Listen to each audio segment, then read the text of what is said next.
All right, folks, welcome back. We're hopping into game live now. It's Rifkin and Zombie Grub coming at you with some more of the TvT finals day. It's still the round of 8. We got lots. We got 2 best of 5s. We got a best of 7 ahead of us. Spawning here in the top right corner of Dusk Towers, it's going to be the blue Terran player, Liquid Bunny. In the bottom left as the green Terran, it's Journey. Of course, we got to give some respect and some shout outs to Oli Moly. She's in chat today. She's done all of the qualifiers single-handedly as the admin. She's even adminning here today in the grand finals. Super respect and super love to her for doing that for us. Now, because of this, she's got a bracket up. You guys can type !brackets if you haven't seen them, and you can see that Beyond and Alive are waiting to play next. They're lined up. They're in the semifinals for the top half. We got Marine Lord waiting to play the winner of this series. I would actually be super stoked if Bunny beat Journey here so that we have, like, Korean versus Foreigner guaranteed finals. But regardless, it's all Terran. They're all good players, and I'm going to be happy pretty much no matter what, because all the players in the tournament are ones that tickle my fancy. But keep in mind, everyone in the semifinals does get at least $250 for their participation in the tournament, as we do pay out to the 4th place prize. First place, though, is where all the big money's going down. $1,000 for first place, $500 for second in the tournament. You know, I gotta say, like, we were talking a little bit sort of dead game jokes earlier. No matter how dead you ever thought StarCraft got, or how low the viewership may or may not have been for your favorite tournament, it still has had a significant amount of prize money, not just in the top end through major tournaments like DreamHack and IEM and WCS, but even here on the low end of things for our little scrub tournaments. I keep a fair watch on the other tournament scenes, and yes, there are tournaments that go on outside of the major events, but not nearly as frequent as what BaseTradeTV is able to do, and not nearly as much money either. StarCraft 2 has always been really good in that regard. But Bunny's gonna proxy his starport? We've seen this, right? It's like, gonna be Alive did that Liberator. twice. You'll be the Liberator, right? I don't know. That's what Alive did 2 times, but it failed both times. We also saw Ryong do a proxy tank drop, but that was also like proxy factory, so it shouldn't be that. And what else are you gonna proxy? No, wait a minute. Alive did proxy a medevac to pick up Hellions once, and I thought that wasn't too useful. But the Reaper and the Hellions are going to be able to pressure the front, but the biggest thing that they're going to be able to do is distract. If Journey has any Marines, and he's going to have maybe 4 to 6 by the time the Liberator's out, as long as they're distracting / killing those Marines in the front, the Liberator will be able to go straight to that mineral line. Now, unfortunately, the Liberator doesn't have the old range that it used to, so it has to be in range of the Marines to shoot. But the downside is, even if a couple Marines live through this frontal attack, their range is short. It's not like a queen when it comes to Zerg. You cannot just so easily walk around the outside of the circle against that Liberator. Marines are pretty short range in comparison. Well, Journey is entirely focused on defending against the Hellions in the front. If any of these Marines move back to try and take on the Liberator, the Hellions will bust through. A scan sees no starport, which at this time That's a big red flag. That's concerning. Well, the Liberator is going to wrap around to the main. Now, the cool thing is, like, this can also distract for the army in the front. Journey's just going to pull right away. Realizing what the plan was, though. Oh, that Reaper grenade is going to be fantastic on these Marines. Hellions get a couple of shots off, but unfortunately do die. And once again, even though he has Reaper, go! Oh! Go! Nice shot. Even though this didn't kill a lot of workers, denying mining like this is huge. Now, I wish I hadn't looked at Vision because I actually didn't break the income graph. Hype! But you can see just how quickly Bunny gets a lead with those workers being pulled off the main like that. Yeah. Now, what he loses out here is not workers by proxying a starport. It's not necessarily army either, especially if the Liberator lives, right? It's that time that you lose on making Vikings or medevacs or a Raven even, where the starport has to go back home. It's very true, but Bunny doesn't play a style that was like what we've seen with Major or others, where he goes heavy into Vikings and that Raven for a push. So maybe not so bad. Probably not. But for instance, Journey is getting a Banshee, which you almost always want at least 1 Viking for, although the Cyclone can take care of it too. And if he did want earlier medevacs, it's not going to happen. Well, 3rd Command Center is certainly going to net Bunny a bit of a lead. If nothing else, again, if you didn't see any of the qualifiers leading into this, Majors games showed us just how great having an early worker lead can be. I mean, yeah, he lost the series, but it wasn't by much.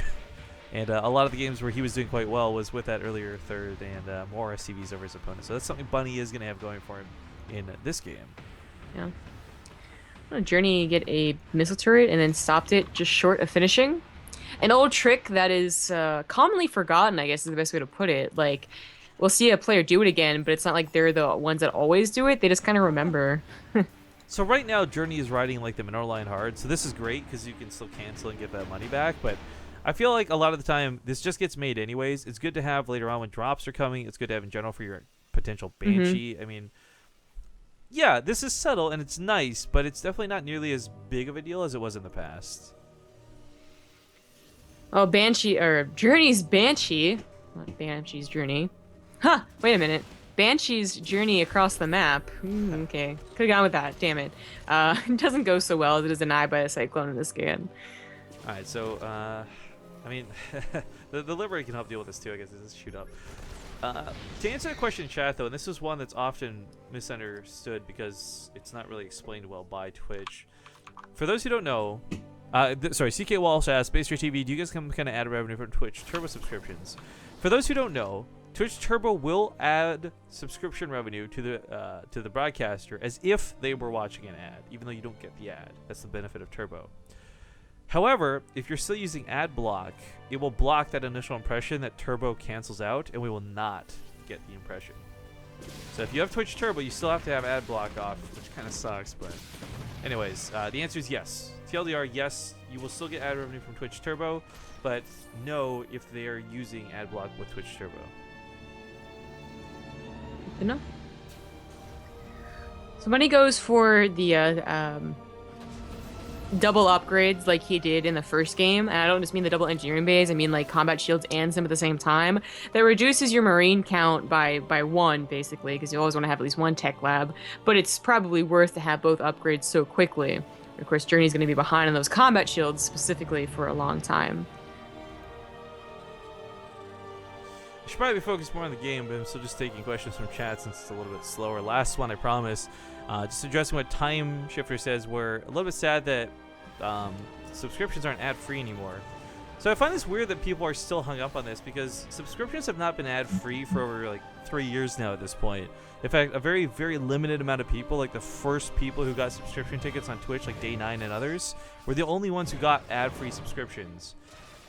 There's been no cases of ad-free subscriptions since then, and in like 3 years, there's been thousands and thousands of streamers partnered. So it blows my mind that people still think that like that was a common thing, I guess, because it never has been. Well, it wasn't super common, but it was like, I remember even like me, like the first 2 years that it was kind of the way like to do it. That's the reason I would sub, because I feel like I watch you a lot and I want it.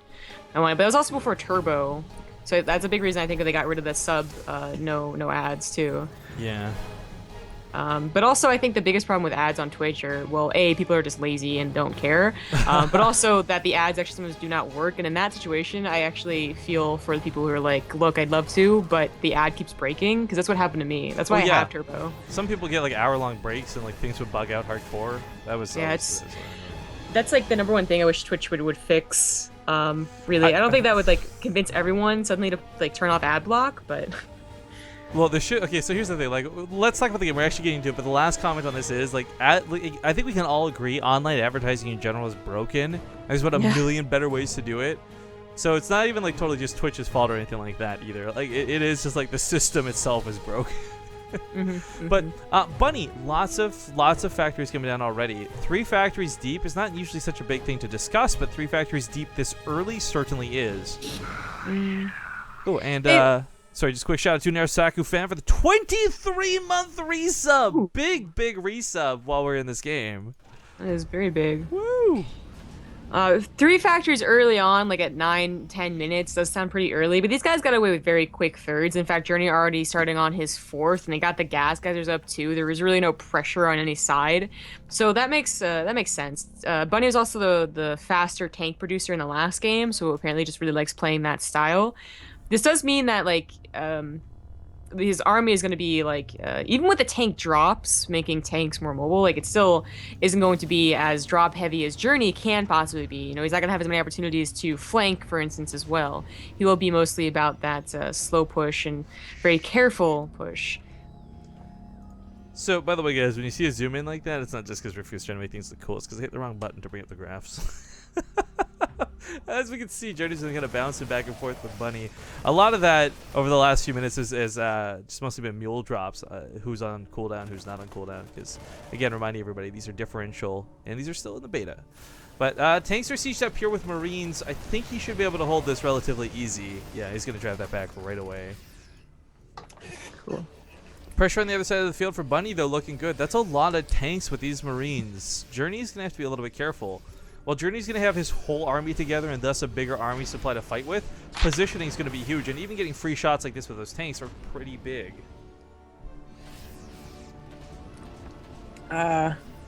Journey now has a tough decision to make about that fourth base. He's just hanging in the middle of the air right now because he knows if he takes it, it's going to be sniped instantly. But Bunny is going to be very hard to push out of this position. Stay almost stem away from the tanks in time. It's crazy. Yeah, there's this 2-2 finishing up.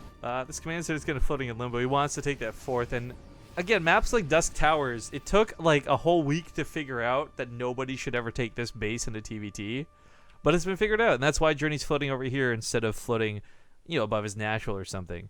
He wants to make a planetary, which is a big part of why it's floating. You guys could argue that an orbital might be better and more beneficial. And in this sort of instance, maybe, but this is something where if Bunny wins this fight, he wins the game. So Journey has to be very careful and not waste any money on anything needless. Bunny can also save that tank. Ooh, nice use of the Marines to bait out a shot, but still, that tank does go down. I love this guy's name in chat, by the way. Broof Frame Car. Broof Frame. Race car, pardon me. Oh, that's awesome. Terribly, terribly borderline racist, but still nice. It's not. No.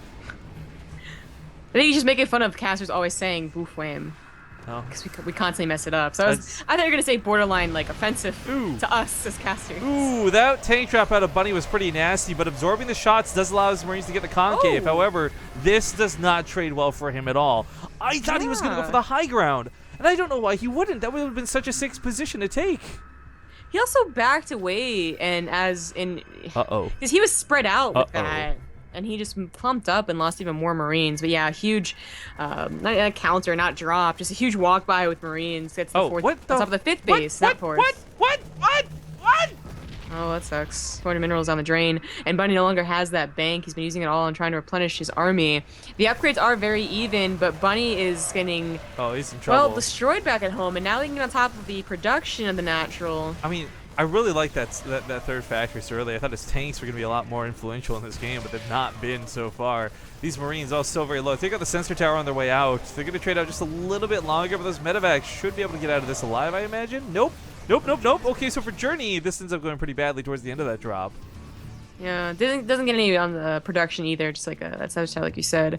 But Journey should have been pushing up while this was happening, and I'm surprised that he wasn't. Now he realizes that was should have been the case. I think he was also trying to establish his fourth base, which was hanging in that limbo for so long. Bunny's had the fourth base a lot longer and saturated too, just that he did take a pretty nasty fight. Journey goes up to, wait, is that 4 factories? That is 4 factories. Damn. 2 plus 2. Wow, 2 plus 2 equals 4. I'm learning all kinds of new things in this TvT cast. Exactly. Bunny actually takes a pretty notable lead here. It's the weapon upgrades on the vehicles that'll help quite a bit later on. It is 3-3-2 versus 3-3-1, but it's going to actually be 3-3-3 across the board. I was like, on what? But yeah, it makes sense that your tank upgrades would be better if you're going to go for tanks earlier. But I wonder how much it's really gonna play a part. Now, Journey, I really think made a mistake in the follow-up after that engagement. Like maybe he didn't think the engagement went as well as it did, probably, but it was really good. He was 30 supply up. He could have done the attack and also pushed with his main army, and he just kind of stayed back at home. And Bunny, who should have been like tucking his tail between his legs and running home, he did that, but then he was like, oh, it's not so bad, and it came back to exactly where it was. This fight, though, was a little bit better for Bunny than the last, but despite having this tank advantage, Journey does manage to get the numbers up over Bunny. This has been a bit of a problem for the game, right? Like, okay, we look at Bunny, he might have an upgrade here and there, cool. But at the end of the day, for TvT, there's 2 very important principles, and one is numbers, the supply of units you have to fight with, and 2 is positioning. And I feel for Bunny, I love him to death, but positioning has not been his best friend this game. No, it hasn't. He's actually, I think, taken like the worst engagement just barely every single time, or drastically like the previous engagement. It kind of looks like Journey's just blowing bubbles on the map, by the way, with all these sensor towers. Bloop, bloop, bloop, bloop. It is surprising. I mean, yeah, joking about the like what they look like, but how many they are and how defensive Journey has been, it doesn't feel like a Korean Terran, to be honest. Especially Journey, who's usually known for being quite aggressive and even too risky in some occasions.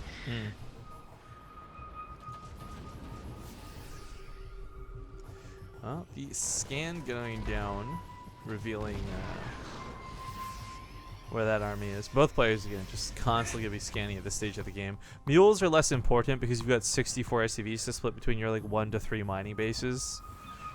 These things are going to start mining out here soon.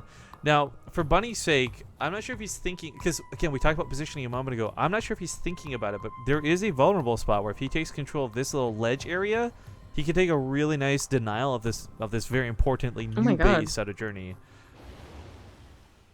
So this has gone to be such an even game once again. Oh, loses just 3 tanks right off the bat. Nice. Damn. Yeah. It's such an even game that Journey is even going to try and go into air, which this is like the first time I have seen Marine tank versus Marine tank specifically go into that air late game in Legacy of the Void.